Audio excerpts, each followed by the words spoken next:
Graça e paz. Nesse exato momento, eu quero que a gente abra no livro de Isaías, capítulo 40, no verso 3 e o 5, até o 5. Ouçam, uma voz clama: abra um caminho no deserto para o Senhor. Prepare para o nosso Deus uma estrada reta na terra desolada. Aterre os vales, niveles os montes e as colinas. Endireitem as curvas, tornem brancos os trechos acidentais. Então a glória do Senhor será revelada e todos a verão o Senhor. Eu queria, antes de qualquer coisa, lembrar que essa é a continuação do último sermão que eu preguei, onde eu falava sobre João Batista e o Deus do deserto. Esse texto, talvez agora, eu disse que antes eu fiz essa introdução para aquilo que eu queria pregar, e hoje eu vou pregar aquilo que eu quero pregar. E na última eu falei sobre um breve resumo, onde João Batista foi a um local que era de difícil acesso, que era o deserto, onde ninguém queria ir. Ele foi para escutar a voz do Senhor. Porém, todavia, entretanto, ninguém imaginaria que multidões iriam a um lugar que ninguém queria ir, porque João Batista queimava o coração pelaquilo que ele escutou, pela voz do Senhor. Então, a partir disso, eu vou começar o sermão. Não é necessário ver o sermão para entender o meu sermão. Porém, é necessário, se você quiser, algo mais aprofundado. A gente sabe que Isaías 40 profetiza sobre João Batista. Isso é claramente onde Deus está pedindo para que nivelem os montes, as colinas, direitem as curvas. E João Batista conseguiu. Sabe, eu lembro de uma história real. Aconteceu na crise de 2008, lá nos Estados Unidos, quando começavam a precisar de pessoas para uma vaga. Eram filas gigantescas, parecia aquelas filas para aqueles filmes importantes, aqueles filmes da Marvel. Se lembra quando tinha aquelas filas enumeradas? Era assim cada vaga de emprego, aonde as pessoas iam e esperavam horas para que fossem empregadas. E um certo senhor, ele chega em uma vaga de emprego. Quando ele chega, e ele já tinha chegado cedo, tinha mais de 300 pessoas na frente dele. E ele ficou meio que entristecido, porque a maioria era mais jovem do que ele. Esse senhor, o tempo vai passando, e quando ele olha para trás, ainda tem mais gente, por causa de uma vaga em uma loja.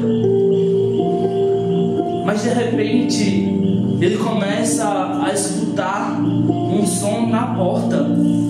Ele começa a escutar um som estranho. E aí eu entendi. Ele sai da fila e vai para a porta. Quando ele chega na porta, o gerente da loja diz: "Você entende código Morse?" Ele disse: "Entendo." E aí o dono disse: "O que eu falei no código Morse?" Ele disse: "Você disse que aquele que escutar esse som e entender o som pode sair da fila que já está empregado." E amados, quando eu ouvi isso, eu percebi que não era só ele que sabia sobre o Código Morse, mas sim muitas das pessoas que estavam nessa fila e lendo a matéria, e a matéria antiga, dizia, as pessoas perguntavam, tipo, os repórteres perguntaram às pessoas que sabiam por que eles não foram à porta. Porque eles disseram, a gente viu o toque, mas a gente não sabia o que era, a gente não teve coragem e estava com medo de se envergonhar. E nesse exato momento, isso me lembra a história de João Batista. João Batista, ele vai para o deserto, uma criança, os historiadores dizem que ele tinha 12 anos, quando os seus pais morrem. E aí ele vai ao deserto, principalmente para viver com os essênios, que era um povo que ficava longe da cultura da cidade, porque eles diziam que a cidade estava corrompida, que os saduceus e os fariseus eram seitas que corromperam-se com aquilo que Deus estava. Então, essas pessoas que olhavam para os saduceus e olhavam para o farisaísmo da época e saíam, pegaram e foram para o deserto, fizeram vilas e eram os essênios. E dizem que provavelmente João Batista viveu com os essênios, porém os essênios tinham culturas totalmente complicadas. Por exemplo, não dava para João Batista ser um essênio, porque João Batista comia gafanhotos e os essênios não comiam nenhum tipo de carne. Porém, algumas coisas da fala de João Batista levam a esse grupo. Mas a gente sabe que no primeiro sermão eu falei que João Batista vai ao deserto para escutar a voz do Senhor. E cara, vamos lá alguém. Quando João Batista ele passa o tempo escutando a voz do Senhor, ele passa o tempo ouvindo e se tornando a voz que ele escuta. Porque quando ele fala que ele é a voz que clama no deserto, pensa bem comigo. Eu toco, eu mexo, mas a minha voz existe, porém ela é algo que está na minha mente produzida. Então quem é a voz que clama para o arrependimento das pessoas? A voz de Deus. Então João Batista ele está há muito tempo escutando a voz de Deus para se tornar aquilo que Deus quer. Mas tem um problema, porque como eu falei no sermão antigo, ele era sacerdote e agora ele está no deserto. Antes ele poderia usar uma manta, uma roupa mostrando o seu sacerdócio. Agora ele está com pele de camelo. Ele poderia estar comendo como sacerdote as melhores comidas da época, mas agora ele está comendo gafanhoto. Então se a gente deparasse e ver que a gente olhasse para João Batista e dissesse: caramba, o cara está no deserto, está com uma roupa estranha, a gente olharia para ele e ia dizer, perdão, que na verdade ele estava sendo um fracasso, ele estava vivendo como um fracassado. Porém João Batista era um dos homens mais ricos, não porque ele tinha dinheiro, não por causa das roupas e nem pela comida, mas sim porque ele tinha algo que nenhum rico tinha naquela época: se tornar a voz de Deus. Então quando você entra a escutar a voz de Deus, quando você procura a presença de Deus, quando você sente a voz de Deus, tem um problema. E é isso que eu quero começar com o meu primeiro ponto. O coração de João Batista feriu-se com a palavra de Deus. Deixa eu falar algo. Se você quer ouvir a Deus, você vai perceber que você vai ter um coração ferido pelaquilo que Jesus se feriu, que é vai sentir a dor que Deus carrega a todo momento quando se vê pecado. O coração de João Batista era um coração ferido. Com o quê? Com a santidade que Deus exigira. Então João Batista, ela não tinha uma mensagem suave. Imagine você por 12 anos, como é que você teria aula de oratória? Ele não tinha aula, ele não sabia como se tornar um homem, porque Zacarias tinha morrido quando ele tinha feito 12 anos. Mas João Batista sabia de uma coisa: o que era e o que não era a voz de Deus. Ele se entendia um dialeto, e muitas das vezes a gente não consegue, porque a nossa geração aprendeu o hebraico e o grego, mas não aprendeu a escutar a voz de Deus. E escutar a voz de Deus é ter um coração ferido para o pecado, é ter um coração tocado pelas vítimas da pedofilia, pela sexualidade fora do casamento, é entender que os pecados ainda continuam sendo pecado. Então João Batista, ele tem uma mensagem, a mensagem é dura, porque ele está com o coração ferido. E quando ele olha no deserto, ele diz a única mensagem, entenda, ele não tinha oratória, ele não tinha uma palavra bonita, ele só tinha uma mensagem, aonde o coração dele estava ferido. E a mensagem de João Batista, a mensagem de um coração ferido é: se arrependam-se. Sabe, o que João estava fazendo é preparando o caminho do arrependimento, o caminho de um cordeiro que tiraria o pecado do mundo. Talvez as grandes multidões, onde João olhava e a gente acha que é maravilhoso, talvez João Batista olhasse e dissesse: meu Deus, quando isso vai acabar? Talvez o ministério de João Batista fosse: caramba, eu quero que isso acabe, eu quero que o dia acabe e eu pare de batizar, para eu ir à noite escutar a voz que eu tenho desejo. Talvez a gente encontrou prazer no ministério que Deus colocou em nosso coração, mas deveríamos ter mais prazer a voz de Deus do que o ministério que nós temos. Deveríamos amar a Deus, escutar a voz de Deus mais do que o nosso entendimento.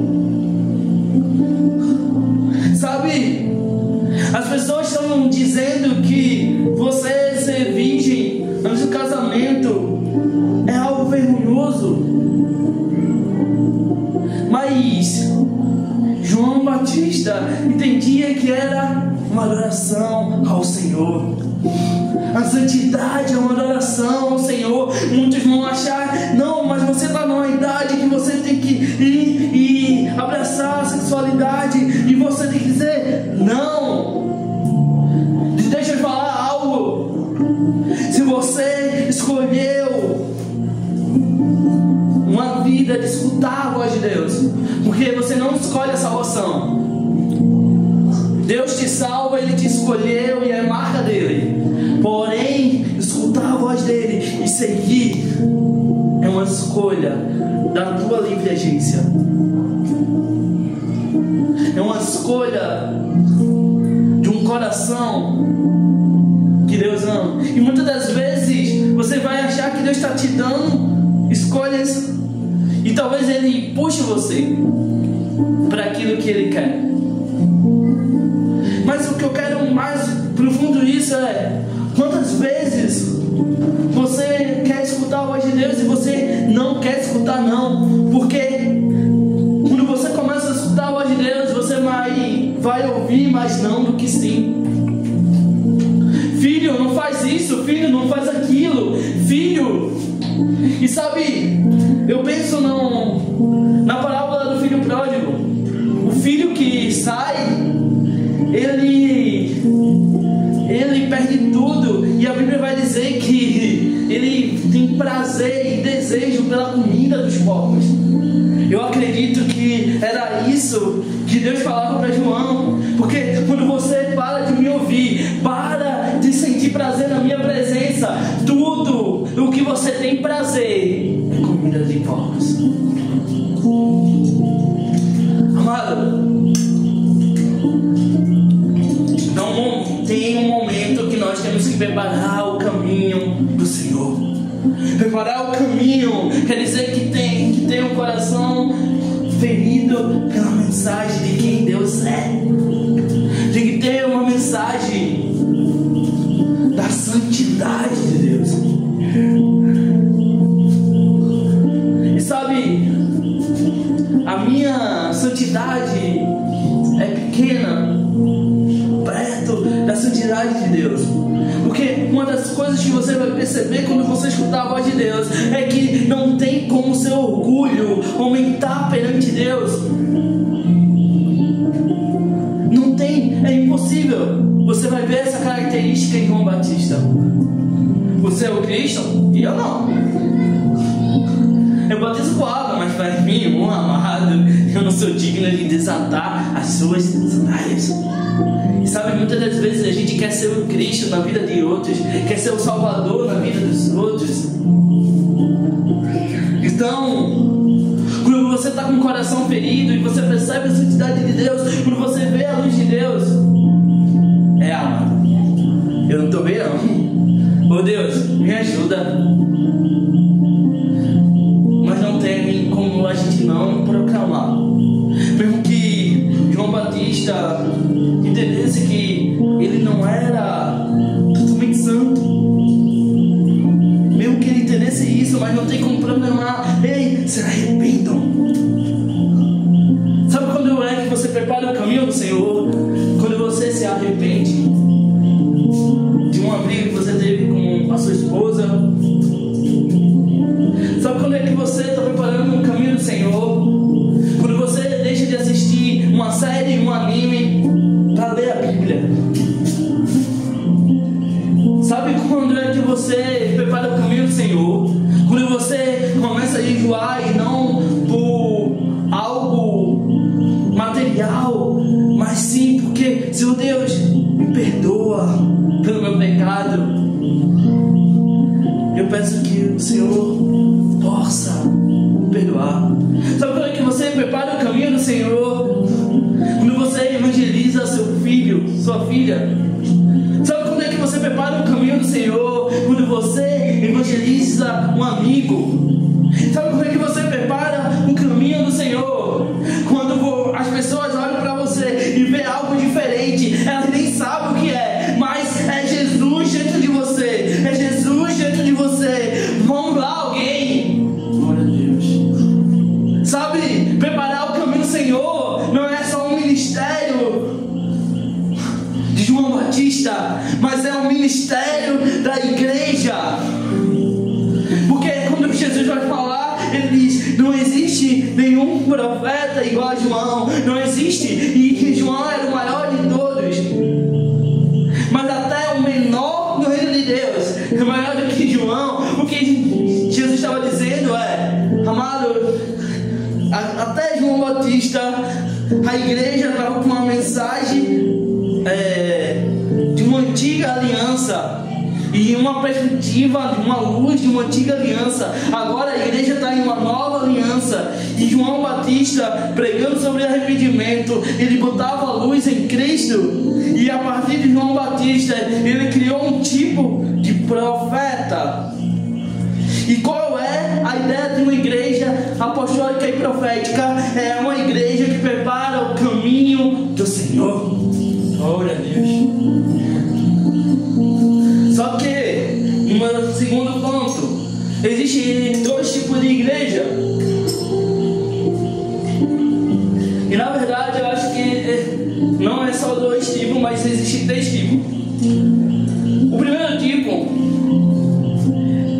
é a prostituta. É uma igreja que ela se trata como prostituta. Por quê? Porque ela gosta do ambiente, ela geme de prazer com as músicas da igreja, ela geme de prazer com a mensagem, porém ela não tem aliança.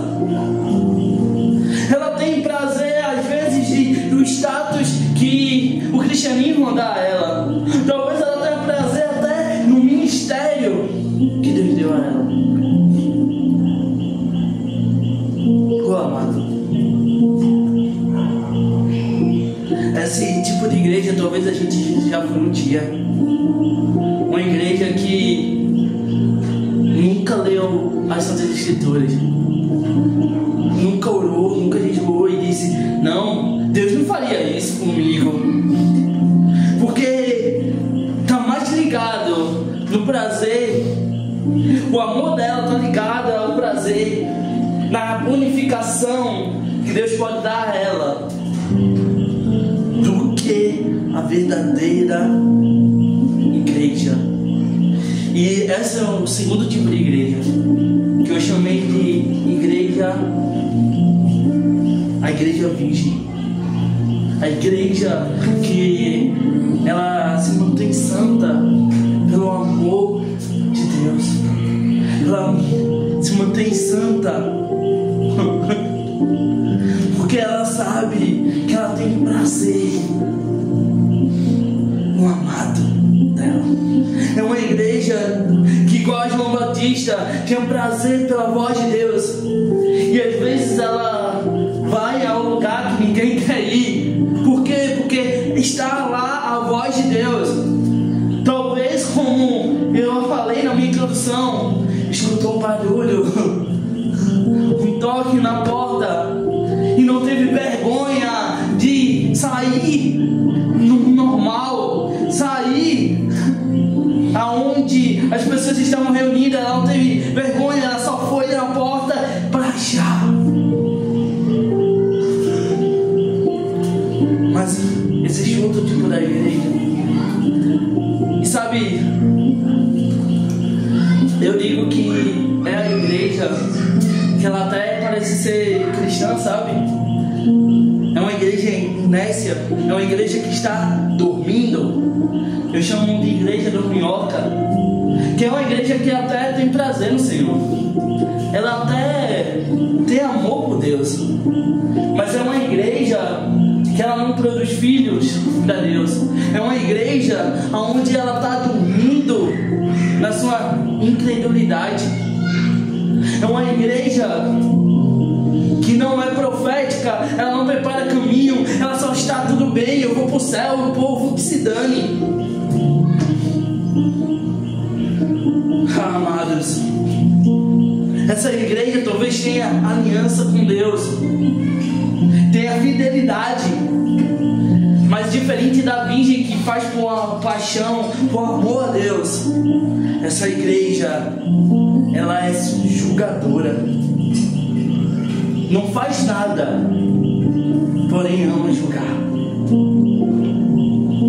Não fez nada para se mover diante de Deus, mas julga todos e todas. E para ela, só ela vai para o céu, porque ela tem uma vestimenta certa, ela tem uma iluminação certa, a parede é da cor certa. É uma igreja que ela já foi remida e santa, mas hoje está louca pelo seu tradicionalismo morto. Amados, algo que queima no meu coração na vida de João Batista é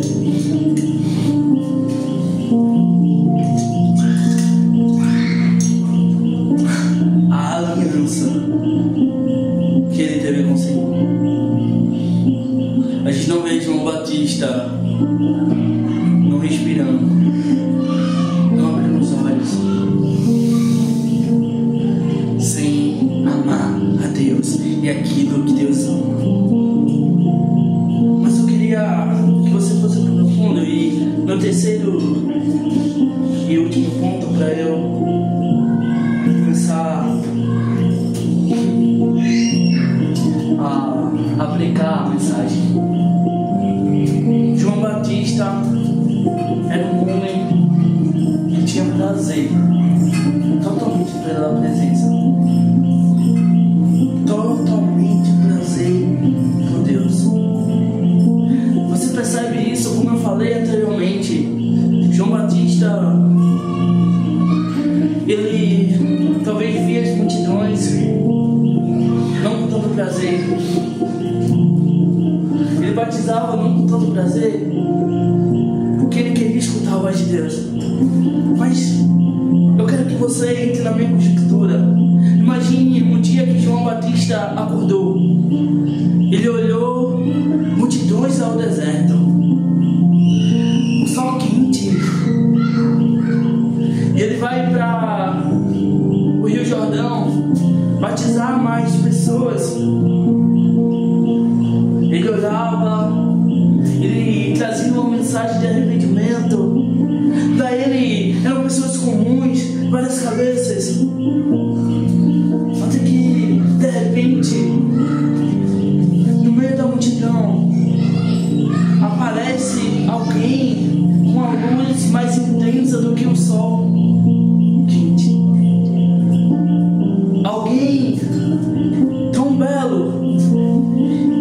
E agora João Batista observa ele. E aí João Batista pensa: caramba, eu escutava a voz dele, eu escutava a sua voz na minha cabeça, eu escutava a voz dele, era tão lindo, mas agora eu estou vendo a face dele. Mas esse homem chamado Jesus vai para perto dele, talvez com um sorriso, e aí ele percebe: caramba, eu não sou digno de desatar as suas sandálias. Eu sei, porque eu escuto ele todos os dias. Eu sei que eu não sou santo o suficiente para tocá-lo. Eu não sou santo o suficiente nem para escutar a sua voz. Jesus olha para João Batista e diz: você pode me batizar.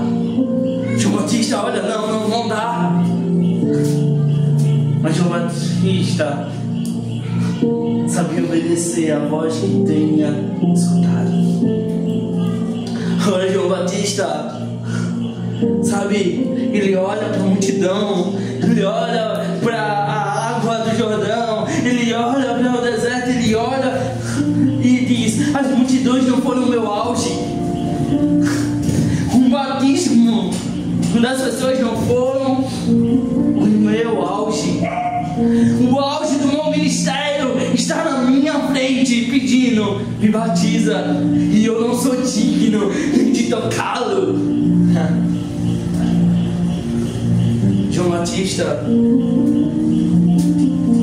escuta a voz de Jesus dizendo: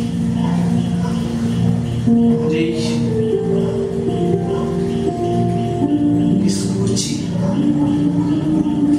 batiza.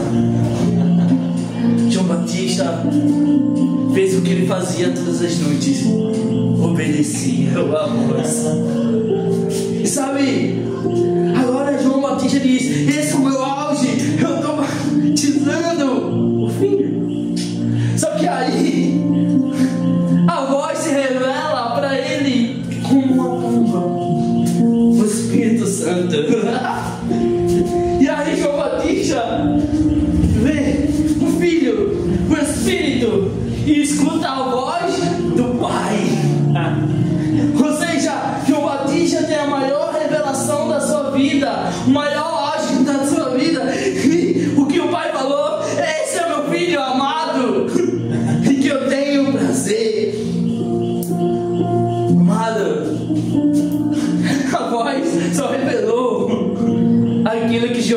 Batista sentiu ao ver a voz em forma de carne? Eu não sou digna. Amado, como é que você está tratando Jesus quando ele aparece para você? Talvez você vai achar que o auge da sua vida é quando você tiver uma conta gorda,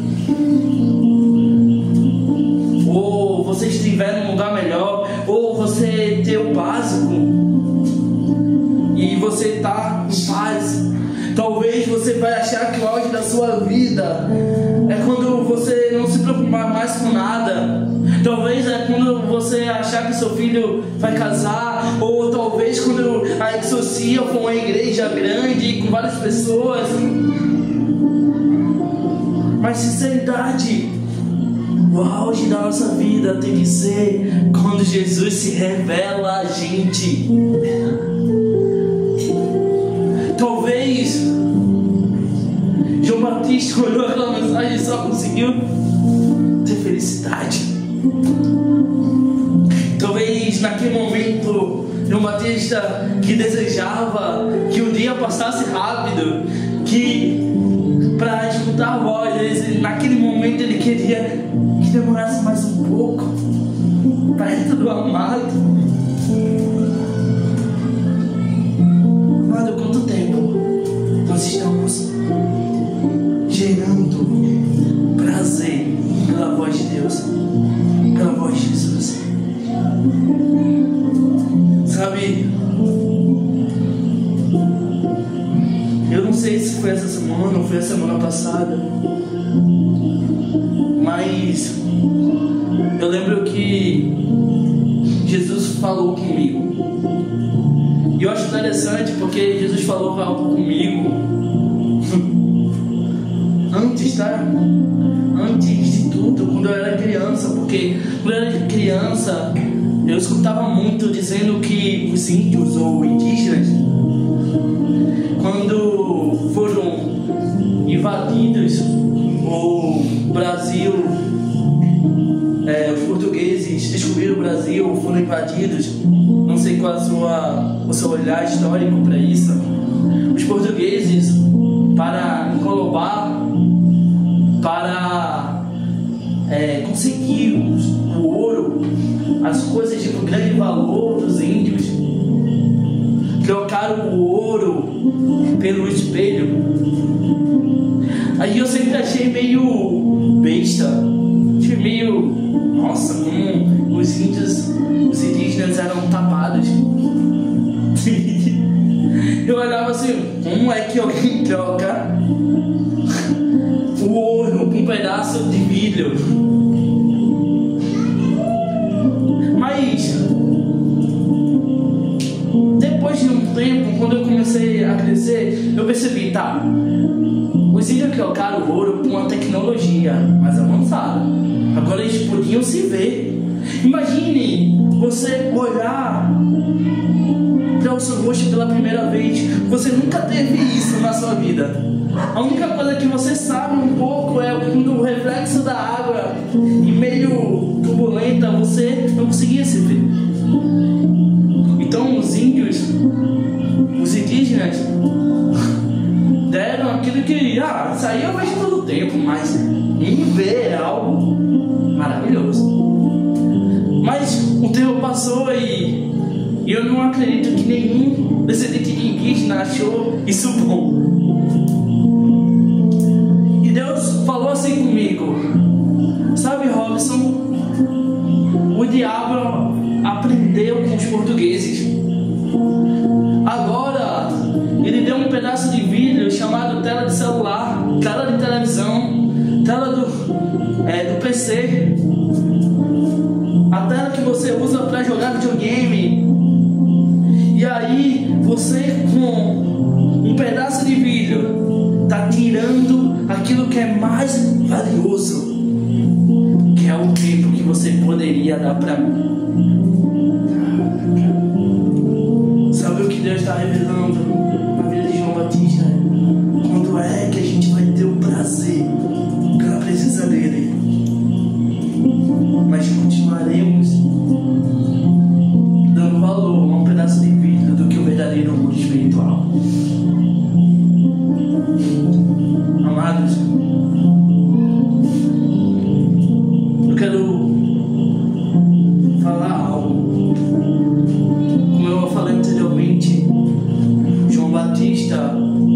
na nossa visão de cada um, seria mais fracassado. Por quê? Porque ele perdeu tudo. Suas roupas, a comida, o teto. E talvez olharemos para ele: nossa, que cara fracassado. Acho que ele não entendeu não. Mas foi o cara, um único homem, que foi elogiado por Jesus. Pensa bem comigo. Imagine uma sala onde tivesse Davi tocando sua harpa. Sim, eu fiquei violino, não sei porquê, a harpa é assim, moço. Mas vocês entenderam. Imagine Elias dizendo: hoje vai chover, né? Imagine Eliseu: eita, tocaram meus ossos aqui e ressuscitaram, ó. Imagine Noé, que preparou uma arca onde não tinha prego e nem martelo. Eu não sei qual é a tecnologia que Noé usou. Mas imagine Abraão dizendo: ó, mano, teve um dia que Deus pediu um filho. Deus pediu um filho. E eu dei o meu filho para ele. Imagine nessa sala, com todos os profetas da Bíblia, Oséias, que casou com uma prostituta. E aí, Jesus olha para todos os profetas e diz: então, vocês foram top, mas teve um que é maior. Dos profetas nascidos do ventre, ou seja, nascido de uma ação natural, João Batista é maior do que vocês.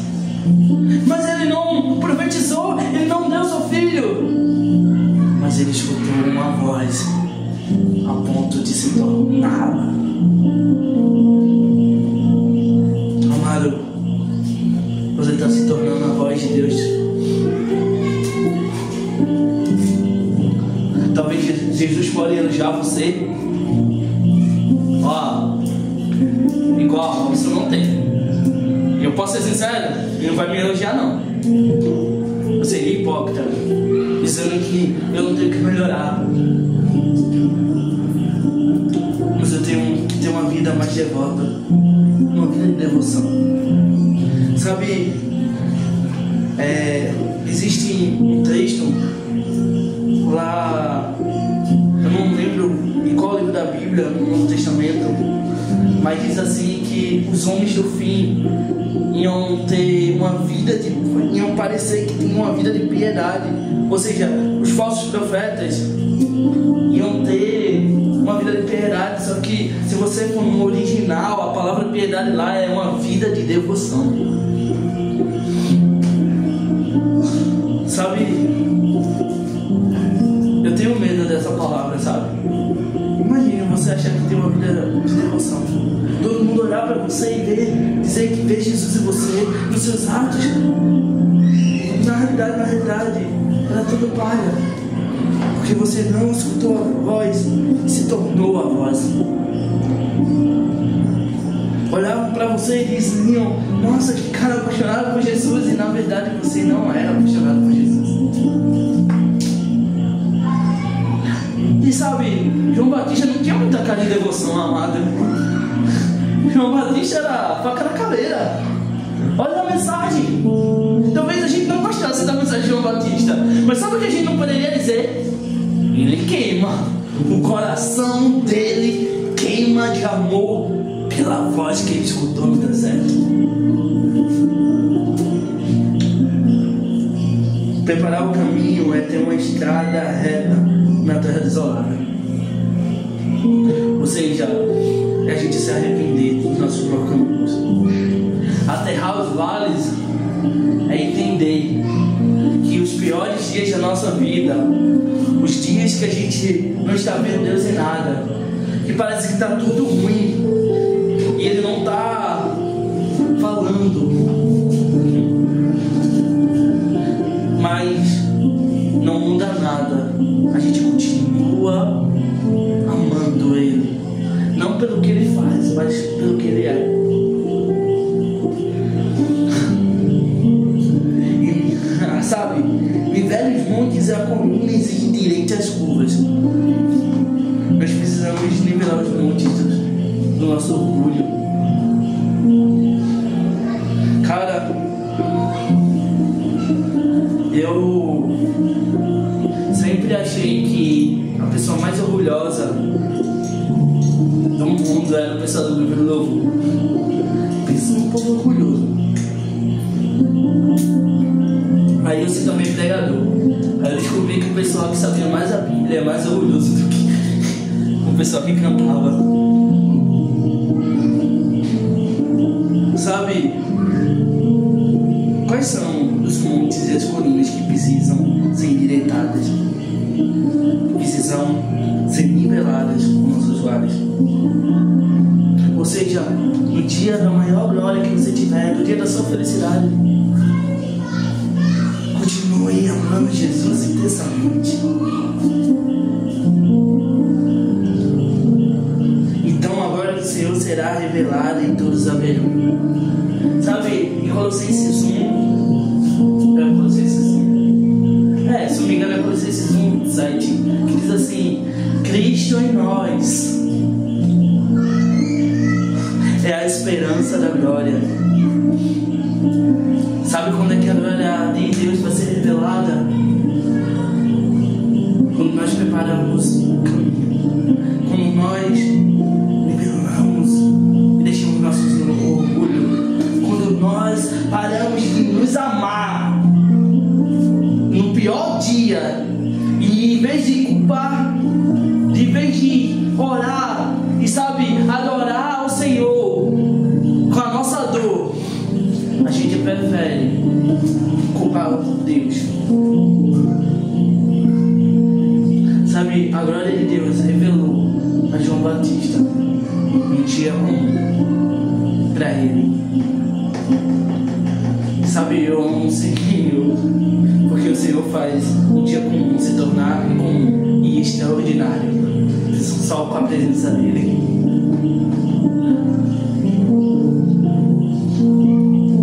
Amados, a mensagem se revela naquilo que ouvimos. Eu lembro que a gente sabe duas coisas sobre Enoque. A primeira, que ele andou tanto com Deus que Deus. E a segunda, que ele foi o primeiro profeta, o melhor primeiro pregador da Bíblia. Isso está lá no livro de Judas. E sabe o que ele pregava? Adivinha, arrependam-se, geração. E às vezes eu ficava assim, ó, Senhor, qual era o papo que Enoque tinha com o Senhor? E aí eu descobri na Bíblia que aos profetas Deus falava os seus segredos.